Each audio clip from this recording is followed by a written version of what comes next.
And we're live. Hola, amigos. Surprise live. Happy hump day. How are you? Hello from Wisconsin, front yard. Inspired to do a quick live stream. And I'm going to start with a story. If you saw my latest post that's pinned here, it's a good one. I like can-do people. And I have absolute knowingness of the capacity of all souls, how powerful every soul is. And I will keep encouraging every soul to remember how powerful they are. They're capacitant. And forever I will be your cheerleader.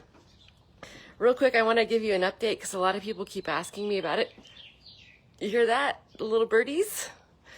We had some NatGeo birdie saga happening here. And now I'm being watched. I could tell there's a little birdie that took flight from my balcony, which I'm going to share that story because it was so adorable.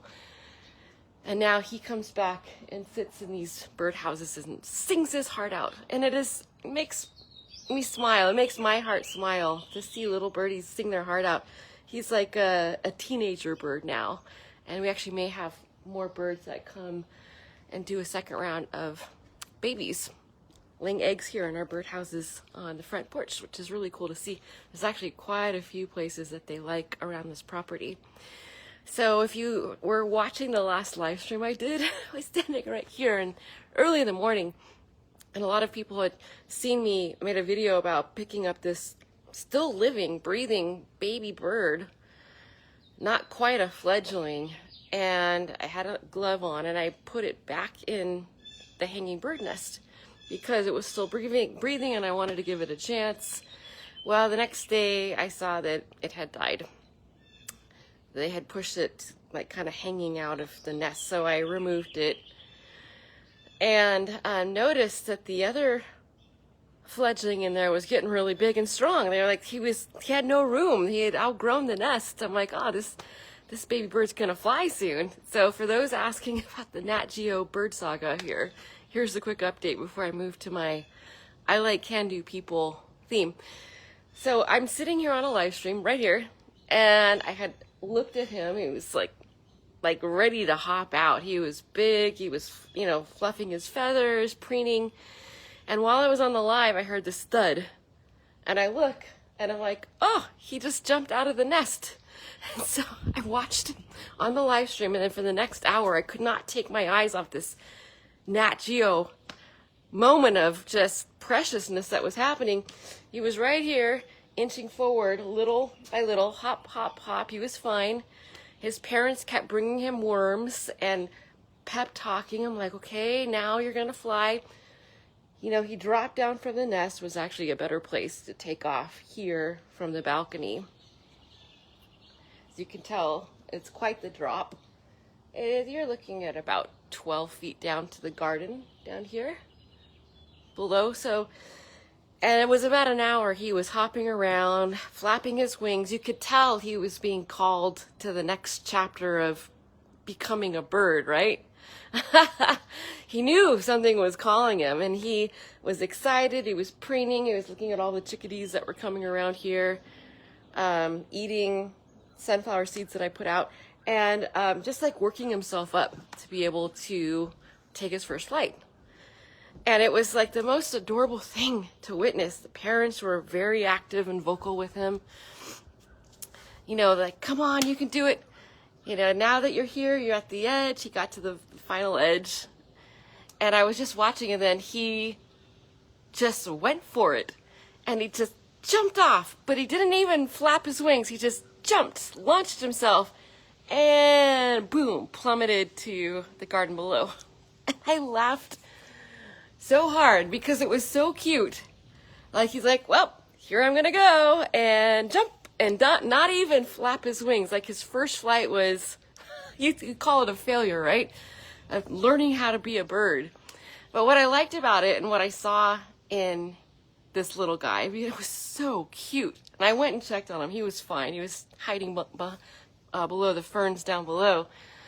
Is that little birds are very awkward for their first couple days. They're like they're learning how to fly. They're learning how to be a bird, you know, hopping around, being quiet, taking in this whole new world. Maybe the first flight is just a few feet. And are we still going? Had a call come through. And eventually, you know, through this awkward stage of being like a teenage bird, they learn how to fly. And what I laughed about, well, number one, it was so cute and funny that he just like getting ready, an hour getting ready, pep talk, and then jump and fall. So adorable. Because that's us, right? Honestly, that's us when we try anything new. You know, well, we get out of the bird nest because it's too small for us. It's time to move on. We're expanding, not contracting, right? We can't live in the birdhouse forever in the nest. And just like this little bird, he falls, thud, he was okay.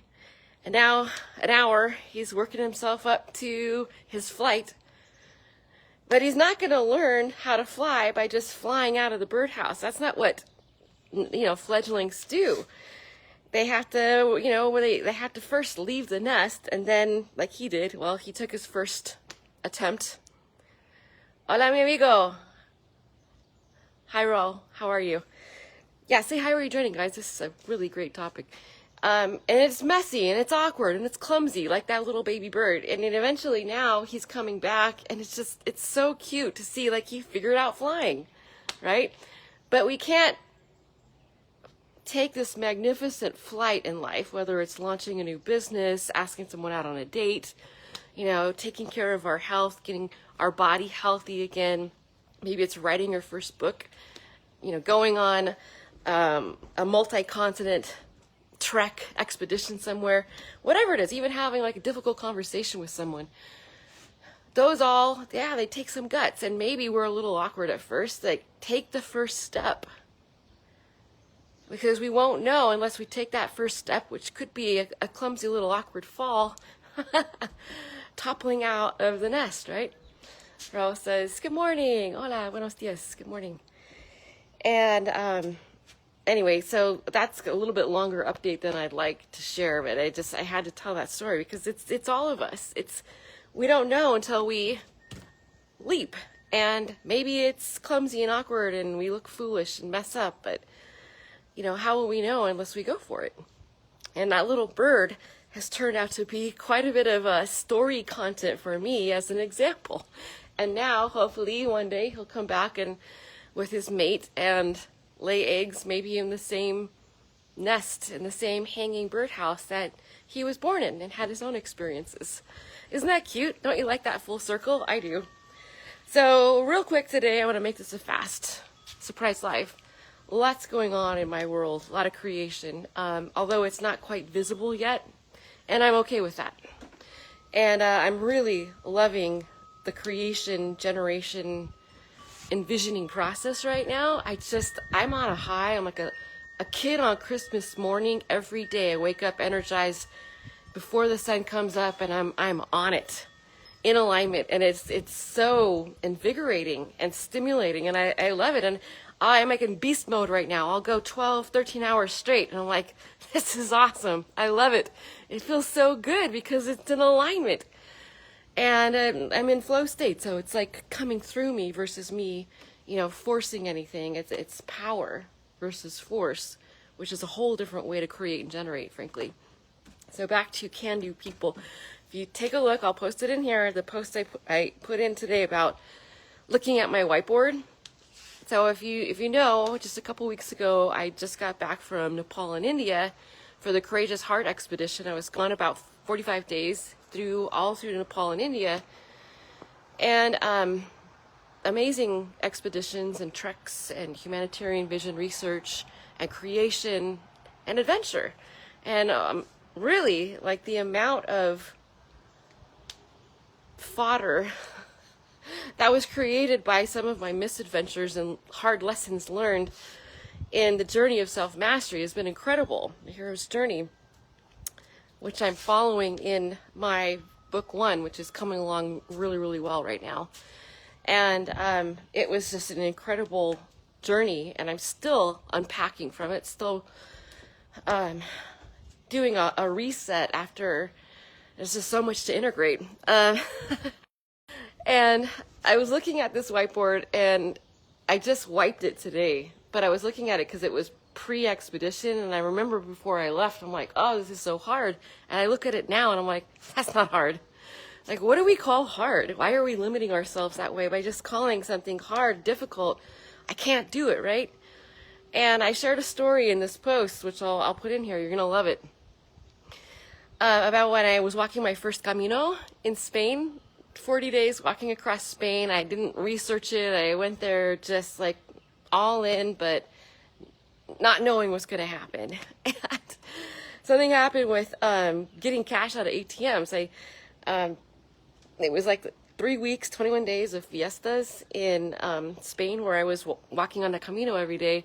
And so like between Sundays and siestas and fiestas and ATMs being broken or having no money in them, I got to this place where I would budget for a week, and then that would last me for a week, and then I'd get more money out, euros, and then so I didn't have to have a wad of euros in my wallet for 40 days of pilgrimage.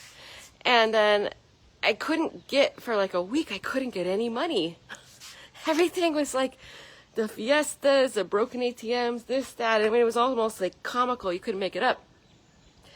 And most people would be stressed out about that, stressed out about the uncertainty, how am I going to get money? And I remember making a video about it too. I'm like, can do. I'm a can do person. I like can do people that know they're capacitant and they will figure it out and not stress out about it. You know, you had a calm, regulated nervous system. You're in a calm state, relaxed state, no matter what. You're not letting little things like that, running out of money, stress you out, because you believe in yourself, you trust yourself, and you know it's all going to work out. There is infinite ways it will work out, and that's how the mindset that I bring to everything is can do. And it reminded me of this challenge that I was in many years ago in this 7-day retreat where, oh no, it was a 90-day challenge. And you were going to pay $2 to $5 every time in 90 days that you uttered the word can't. There was two other words, try and but. Expensive words, and they're wimpy, low energy words. Try, we all know that one, Yodaism, right? Try is yourself and out saying, I'm not going to do it. Can't. Oh, that word, it just like fingernail. Okay, I'm back. I'm going to be tethered to the Wi-Fi signal. Fingernails on the chalkboard when somebody says can't. Oh, it's like, how do you know? You're just declaring defeat before you even go for it. You don't know. You don't know what you're capable of unless you go for it and keep expanding that self-trust. So, can't. Fingernails on chalkboard to me. And then the other one was but. Yeah, but is just a wimpy word, right? It's like negating whatever is going to be said next. So, and I ended up having a pretty hefty bill. It was like $2,000. That's triple, quadruple what I paid for the actual 90-day challenge. Pretty hefty tab because of my but, can't, and try. So what if you had to pay $2 to $5 for each time you said that, thought that, acted on your behavior, your belief, I can't do something, right? Ooh, if you were paying out $5 for every can't, that was a knee-jerk response, which is for a lot of people knee-jerk, right? I can't do it. They automatically go to can't. And I want to be like, I'm going to charge you $5 for every time that you say that you think that. All of a sudden, one would become more accountable, right? They would be, oh, well, this is getting expensive to use these wimpy, flabby, low-energy words. And then, like, what is it doing to my belief system? How am I internalizing this? And one can start turning around their capacity just by an exercise like that. And I love innovative, unconventional experiments all the time. It's how I employ a lot of teaching and experiential learning, is because it's more visceral. It gets in there, it's immersive, and it will not let go of you. It's got some teeth, right? It's going to sting Well, that's a way that we actually learn, through visceral experiential opportunities like that. And I will not forget the can't but try exercise. That was a $2,000 bill after 90 days that made me realize how much I was saying those wimpy, flabby words. And that helped rewire me internally. And so I'm very aware of my language. And when I hear other people, especially the can't, that's the one that gets me. I want to charge them. You can. I'm going to charge you $5 every time you say that, until you rewire your mindset of what's possible. And that's the story I want to share with you guys today. I have endless, infinite stories. And that's why there's so many books pouring forth from this first one that are all showing me how they want to be written. It's a very unconventional way to do your first book. I have given it the opportunity as a living, breathing entity to reveal itself to me how it wants to be written. And it is extremely revelatory. And that's why I can remain in perpetual flow state. There's no force, there's no contriving. That's not an energy that feels good anyway. So I would love to hear your thoughts, your ideas, your feedback on any of this that I have shared with you, even the baby bird and taking our first leap, our first flight. All of this is valuable. So I'd say hi and where you're joining from, what part of the world, if you're watching the replay, and share your insights, your feedback, your questions, publicly or privately, and also share this live stream. Somebody's going to love you for it. This is going to be exactly what they need to hear today. So share this live stream. Let's get this content out into the world, these type of messages that are uplifting, encouraging, and also high vibrational. That is always the type of material, content, ideas, fodder that I will bring to you. It's all uplifting, all of it. And it's my honor and pleasure. It's like breathing for me. So much love to you. Thank you for joining this surprise live stream. Mwah! And I will see you on the next video.